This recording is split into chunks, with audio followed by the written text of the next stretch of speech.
Здравейте, вие трябва да сте господин Петър Минов. Кажете. Жоро Игнатов, съм от съдебен спор. С нас се свърза Ваня Младенова. Предполагам си я спомняте. Помняме се. Да. Много добре. Това са глупости. За 3 чувала. Още не сте чули какви са нейните претенции. Госпожа Младенова казва, че сте извършили саниране на балкона през август миналата година. След като сте си тръгнали от апартамента, тя е установила липси. Много работи. Какво ви е откраднал? Луканка. Луканка. Да, луканка. След една година. Да, луканка, кашкавал, много работи. Сега тръгваме. Защо всеки ден ме изпраща? Хранителните продукти къде ги съхранявахте? В хладилника. В фризера в кухнята. Кога установихте липсите? Като си дойдох, след като той си замина. Що ме изпраща? Аз ли се излагам? Що се излагаш? Колко пъти ме изпраща за четки? За четка, за валя. Аз ли трябва да карам? Аз съм те карал с колата за друго. Аз ли да трябва да купувам четки? Ама часовника ми струва 500 лева, ти ми прикажеш, че ще взема луканка. А не беше луканка, а ми се обажда и каза, че е кашкавал. Сега разбирам, че е луканка.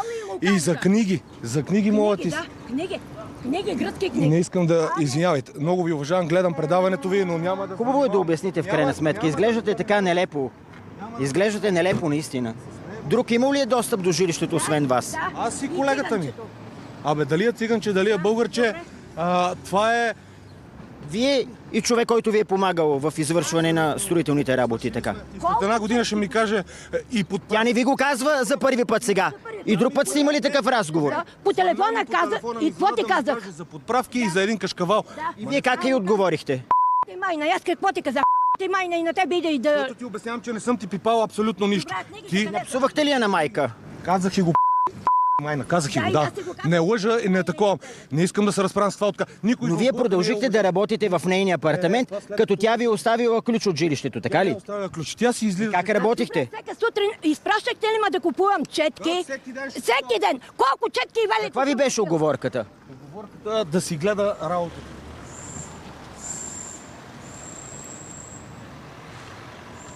Докато чакате на светофара, може ли да ми кажете каква ви е била оговорката? Оговорката е, каквото си е свършено, каквото е искала, аз съм го свършил, платила си я, край. Тя каза, че ви е платила 8000 лева, не сте й дали счетоводен документ. Тя не е искала и много добре знае, че преди години съм ми ти дал другата тераса. Що ма викаш ти има? Що никой не иска да ти работи и никой да идат да снимат блока ти, че никой не те уважава и всички там мразят.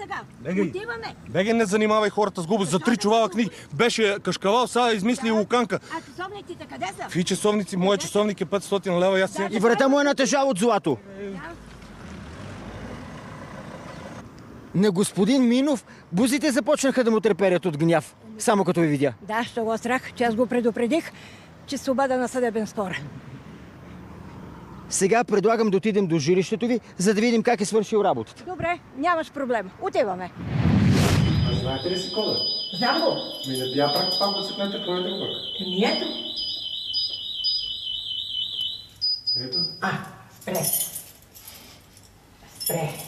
Ще ме слушате. Те пак ще дойдат. Ще дойда. Задействахте сота. Да, това е поради причината, че не се прибирам често. Тук. Телефона ви звъни. Да, знам. Явно са от Това е сигурно охранителната сота. фирма. Това е сигурно Опасявате се сота. да не ви откраднат Да. фазана. Те доста са откраднат. Госпожо Младенова, исках да видя майстора как е свършил работата, Майстор... но ми идва да се хвана за главата. Ловете се, ама първо да ви покажа откъде му открадна. Елате тук. Петър Минов. Най-ужасният крадец. Как се свързахте с него? По интернет. Ето, тук от края ми беше кашкавала и тук до него беше дълга луканка. Ето, всичко ми е пълно. След това... Едва ли сте имали опис на хранителните продукти? Не. След това всеки ден извинявай. Всеки ден ме изпращаше да... Колко фризера имате в апартамент? 7? 7, да. Че то в магазин няма 7 фризера. Ами аз имам 7. И ще ви ги покажа. Първото нещо, отидохме за тая лайсна. Каза, че това му влиза в работата. Първия ден отидох, купих една лайсна, тя не достигна. На другия ден ме изпрати да купих още една. Само и само да ме няма тук. Първо ни беше уговорката отгоре на климатиците да сложи ламарина. В сметката, където бехме се оговорили 8000. Аз ги купих една ламарина 50 лева. И всеки ден... Възможно ли да е станало недоразумение? Не. Не е възможно. Ма вижда, че съм сама жена и затова си прави каквото си. Аз пък друго виждам, че жилището е отрупано с багаж, да не кажа буклук. Да, Какво складирате? всичко. Апартамента съм го направила за ремонт. Аз живея в София. Не живея. Но откъде се взе този багаж? Нужен ли ви? Прасета. Да. Моля? Телета, прасета. Не. Аз не визирам телетата и прасетата по фризера, а всичко, което е наоколо. Ето, това тук е сервис. Беше на терасата. Това е гръцки сервис. И от тук няма доста работи. И от тия работи тук няма доста. Ето, това е празна кутия. Празна кутия не съм имала, нали? Майстора ли подозирате в кражба? Да, и двамата. И Митко, майстора и Петър Минов. И двамата ги подозирам. Тук планина от багаж. Буквално. Да. Пребройте плочките на терасата, колко плочки е сложил. На един ред колко плочки са. Отворете терас. Тук имах... Преди това ми кажете, в жилището има ли място за вас? Не, аз не живея тук. Няма място за мен. Тук имаше един такъв чайник. Няма го. Да. Искате да ме убедите, че в цялата тази какафония вие сте неясно къде какво има? Да, точно. Мога да ти кажа и в момента колко пари имам до стотинка. Къде ги съхранявате? В портмонето. И знаете колко пари има? Знам. Хайде да направим експеримент. Първо ми кажете колко са ви парите. 50 и 1,20. Добре. Правиме. За стотинките да не питам. Малко са. Сега ще видите. Аз не лъжа. Не, че го подлагам под съмнение, а така ще се уверим дали ви е добра памета. 3 по 50 и 1,10. Толкова ли са? А вие казахте 3 по 50 и 1,20. 10. Сега нали ходих да пикам?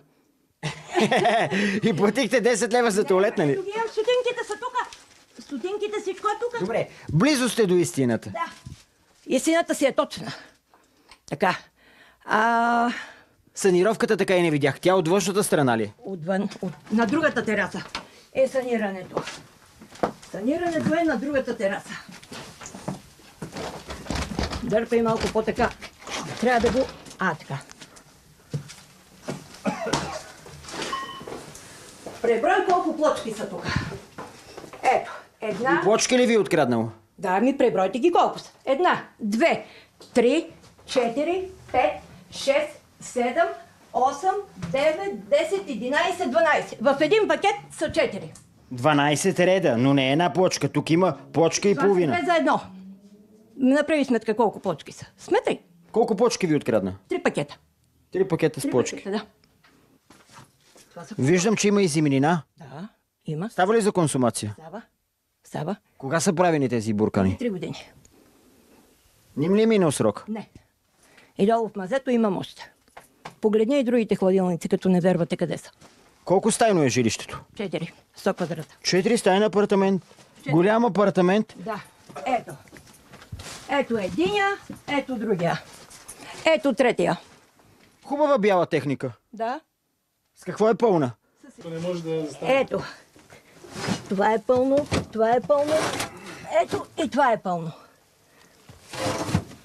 Така. Сега от тук ще отворим другия хладилник. Какво е количеството на храната, която складирате? Над тон и половина.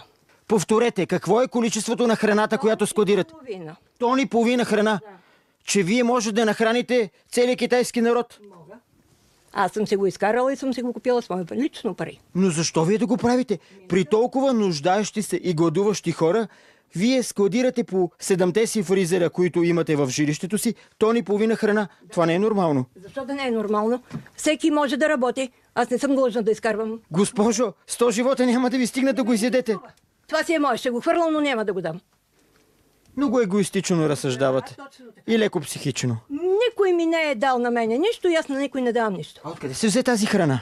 Теле, прасе, риба. Плащате, коляте ги и ги транжирате. Аз си ги кола. Няма да се заяждам с вас. Да не ми видите сметката. До прасе съм стигнала да кола. Да, и годера и всичко. И го пърла с лампа. Нищо няма да ви се опре. Не. И пристава дори. До сега на човек не съм. Ама ако се закачи с мене, дупе да мое яко. Да, дупе да мое яко. Кой се закачи с мене? Обзалагам се, че държавният резерв има по-малко провизии, отколкото в този апартамент. Това не ме интересува. Какво има държавния резерв?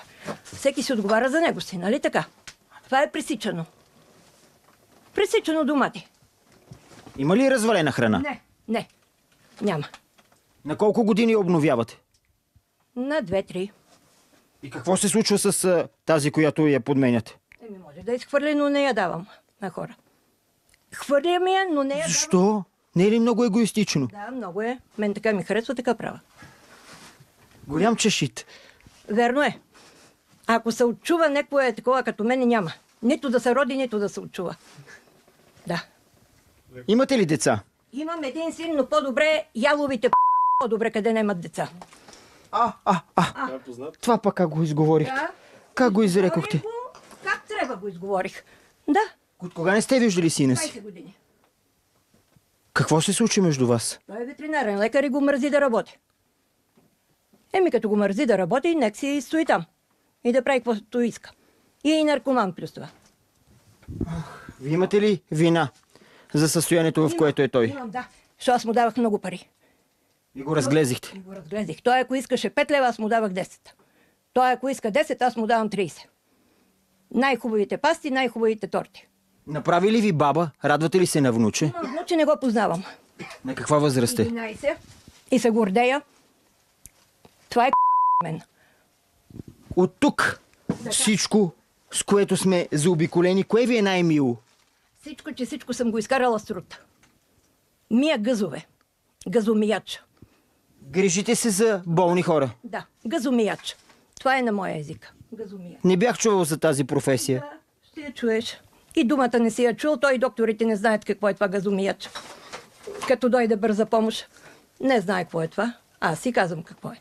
И не се срамувам, че ми е гъс. Усран гъс. Някога чистили ли сте това жилище? Да. Кога? Аз бил ли съм роден? Преди да направя това, да почне ремонта. А кога го започнахте? Преди 2 години. Не може да ме убедите, че тук е чистено преди 2 години. След всичко, което видях, се чудя майстора въобще как се е наел да извършва ремонт в подобно жилище. То няма място 2 хлебарки тук да се разминат. 8000 лева, малко ли е? За една тераса. Парите са били водещи, да. Какъв е произхода на багажа, който се намира в това жилище? Много. Ако ти покажа една малка книжка, струва 4,90 евро, това са 10 Не, лева. друго се чудех. Дали от казаните събирате Не. предмети? Не. От бокуците или от хората, за които сте се грижили от тези къщи? Не. Категорично не. Някой да изхвърли... Купувате ли всичките тези неща? Не, бялата техника наистина е в прекрасно ниво. Да. Но всичко останало, купувате ли го вие? А как? Не Кой знам. ми дава подарък? Никой ми го не дава. На днешно време мама на тато без пари не дава. Така ли е? Щом казвате? Мама на тато без пари не дава. На днешно време. Кога за последен път някой ви идвал на гости тук? Аз 9 години и половина живях с един бивш полицай от затвора. И тогава си беше всичко наред. Това стана миналата година. Не го разбрах. Има ли сте връзка с бивш служител на МВР, така? Да. Но гости идваха ли ви? Да, сестра му. Тук не беше така. В какви отношения сте с останалите си близки? С сина ви разбрах, Аз друг близък. че сте във влошени отношения. Всичко е умрело. Аз съм си сама. И не се предавам, докато мога да работя. Не искам никой. Загубили сте близките си и родителите си? Те починаха. Майка ми почина преди 3 години. С нея в какви отношения бяхте? Отначало в много добри и давах много пари, но откак ме открадна, не искам и да чуя за нея. Даже и некролога скъсах. Това е вандалско. Не. Теб да те откраднат, да я издържаш толкова години и да те откраднат. Колко пари ви открадна? 5000 евро. Какво? Не можахте ли да й простите? Не, никога. За 1 стотинка не прощавам. Не. И на сина ми няма да проста никога. Апартамента ще го дам на некой и колата имам чисто на... Но няма да оставя на сина ми абсолютно едно копче. Добре ли се чувствате сред багаж и букук? Зависи на какво казвате. Това е тук цел сервис от 500 евро. Ако му казвате Може и 50 000 евро да струва сервиза, но ако не го ползвате, ако не отпивате в компанията на любими хора, защо ви е? Що мен да ма кани някой? Всичките идват тук на готово да едат, че съм много добра готвачка. Искат на готово, няма на готово. Мен никой ма не е поканял. Ди да ям. Тук хигиената е Да, чужда на това жилище. да. Наистина не смятате, че някой може да дойде да се храни? Къде работя, каква е хигиената? Мога да ти дам и телефона на управителката ми на фирмата. Аз съм единствената на първо място. И с това се гордея. Искам да ми се върнат работите или да ги платят. Ето, една малка книжка струва 4,90 евро. А те са стотици. Такива книжки е сега. Некъде пише... Да, Майстора едва ли владее гръцки език? това е за продажба. Извила се опашка от мерекли да купуват гръцки книги. Еми тогава къде отидоха? Чакай сега. Някъде са зарити от букук. Не. Ето тая книга. Тук колко пише. Сега ще ти покажа. Ма това са някакви списания. Това е всичко по заготвяне. Тук колко пише? 4,90. На български пари колко са? 10 лева. А такива са над 100. Колко пари отидоха? А вие четете ли ги? Чета ги, да. Изпълнявате ли рецептите? Мога да ти дам телефона къде работя, при дядото само по гръцки рецепти. Това оттам съм го донела. Шеф Младенова,